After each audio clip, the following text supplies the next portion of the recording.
দেবীরা পান পূজা দিনে রাতে, আর কালীর পূজা রাত গভীরে, তাও অমাবস্যাতে।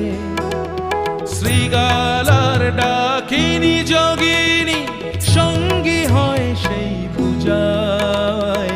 কেমন করে কালিকা তুই দেবী হলি সেথায়? ঘরের কন্যা, ঘরের কন্যা কালো বলে মন পেল না যেথায়।